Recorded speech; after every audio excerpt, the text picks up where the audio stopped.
कहानी एक लड़की के बारे में है जो अपने परिवार के साथ एक ऐसे घर में रहती है जहां राक्षसों का साया है। फिर इस घर को छुड़ाने के लिए परिवार को अपनी जान की कुर्बानी देनी पड़ी।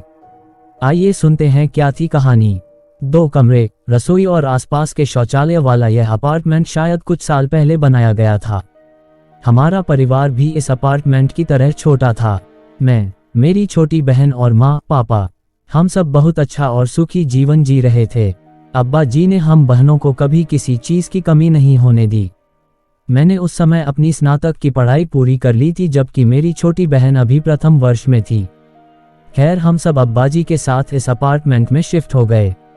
पहले कुछ दिन ठीक ठाक बीते। मेरी छोटी बहन का दाखिला शहर से बाहर एक अपेक्षाकृत अच्छे कॉलेज में हो गया। मैंने भी मास्टर्स में एडमिशन के लिए कोशिश शुरू कर दी। पापा दिन में ड्यूटी पर चले जाते, माँ घर के काम में लग जाती। इस तरह हम धीरे धीरे इस नए माहौल में ढलने लगे। कुछ ही दिनों में हम पड़ोसियों के यहाँ भी जाने लगे। उसी समय एक पड़ोसी ने हमें चेताया कि यह अपार्टमेंट बहुत रहस्यमय है, यहाँ कोई भी अधिक समय तक नहीं टिक सका। लेकिन हमें इन बातों पर ज़्यादा भरोसा नहीं था, इसलिए हमने हंसकर टाल दिया। लड़की अपनी कहानी बताते हुए कहती है कि उस रात वह अपने कमरे में बैठी एक उपन्यास पढ़ रही थी। मेरी छोटी बहन हानिया मेरे बगल में सो रही थी। रात के लगभग 12 बज रहे थे। मेरी आदत थी 12 बजे तक बैठकर पढ़ना और फिर सो जाना। मैंने अपनी दिनचर्या के अनुसार उपन्यास किनारे रख दिया और उठकर लाइट बंद कर दी। जैसे ही मैंने लाइट बंद की, मुझे सबसे भयानक नज़ारे का सामना करना पड़ा। मैंने देखा कि सफ़ेद कपड़े पहने एक महिला मेरी जगह पर मेरी छोटी बहन हनिया को देख रही थी। वह लंबी थी और उसके बाल बहुत पतले थे और चेहरे पर हड्डियों के ऊपर कृत्रिम त्वचा लगाई गई थी। डर के मारे मेरे मुंह से जोर की चीख निकल गई। जैसे ही मैंने दोबारा लाइट जलाई और पीछे देखा तो वहाँ कोई नहीं था। मैंने लाइट जला रखी थी। शुक्र है पापा या मम्मी ने मेरी चीख नहीं सुनी, नहीं तो उनको क्या बताया जाता, कैसे बताया जाता। मैंने वह रात जागते हुए बिताए। अगले दिन मैंने किसी से इस बारे में बात नहीं की। दिन भर मैं थोड़ा डरी हुई और थोड़ी हैरान थी कि रात को क्या हुआ था। शाम हो गई और पिताजी वापस आ गए। हमने खाना खाया और कुछ देर बातें की। फिर पिताजी बाहर चले गए। माँ और हनिया नाटक देखने लगी। मैं रसोई में बर्तन आदि समेटने लगी।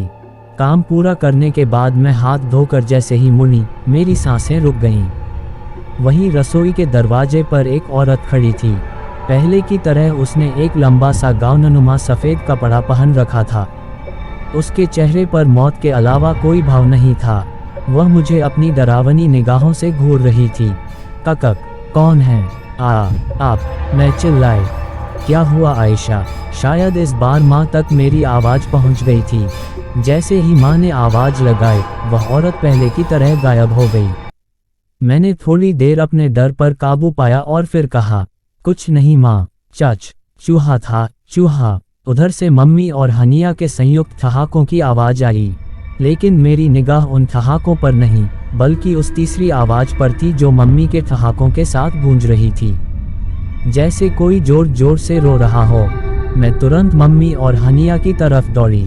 मुझे ऐसे कांपता देख हनिया एक बार फिर हंसी।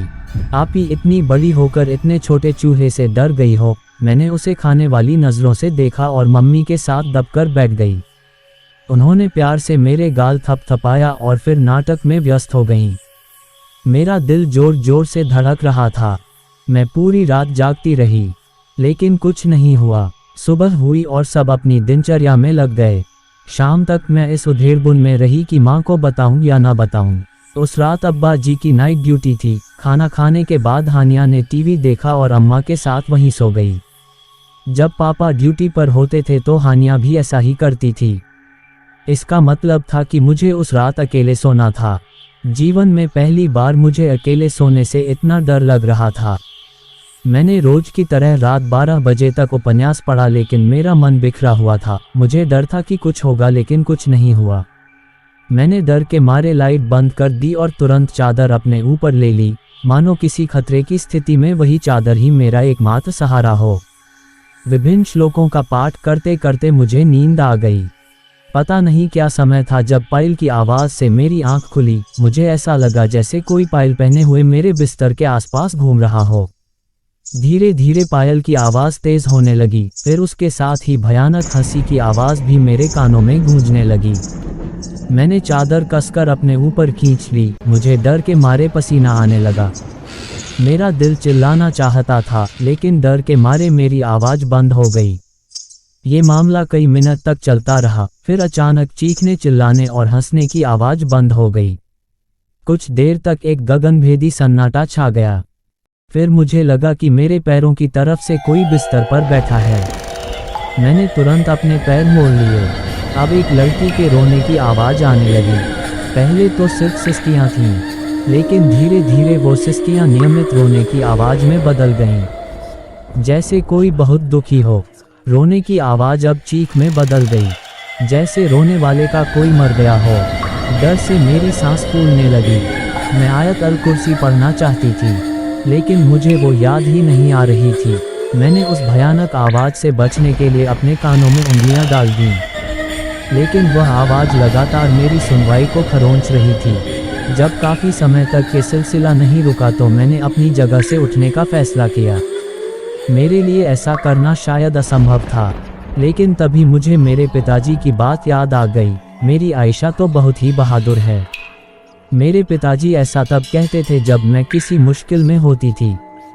मेरे पिताजी की यह बात याद आते ही मेरी हिम्मत कुछ वापस आ गई।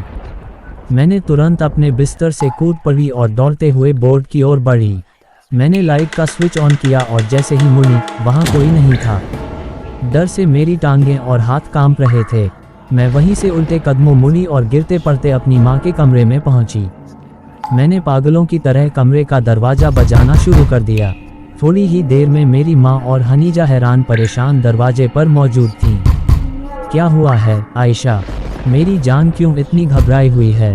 मेरी माँ के स्वर में बेचैनी थी, लेकिन मैं उस समय कुछ भी कहने सुनने की हालत में नहीं थी।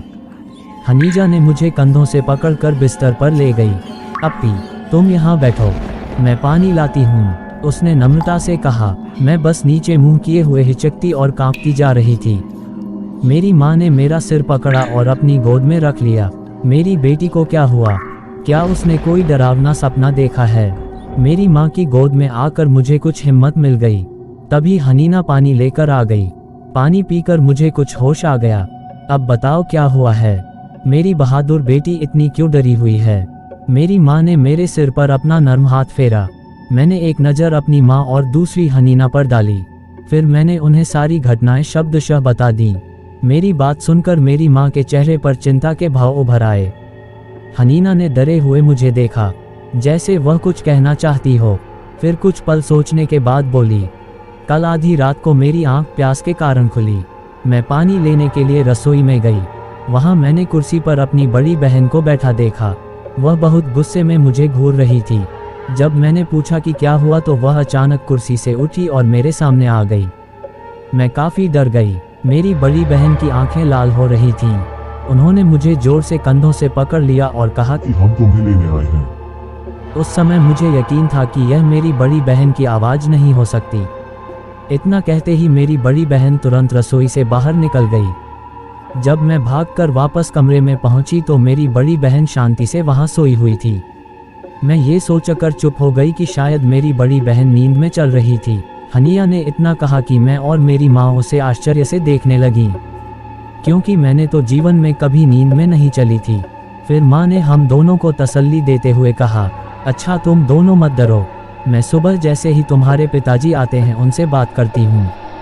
अभी तुम दोनों मेरे पास सो जाओ। मैं और हनिया वहीं माँ के पास सो गए। सुबह हनिया कॉलेज चली गई। पिताजी आते ही सो गए थे। मैं और माँ उनके जागने का इंतजार करने लगे। जैसे ही पिताजी जागे उन्हें नाश्ता दिया। नाश्ते के दौरान ही पिताजी ने मेरी और माँ की चिंता दूर कर ली।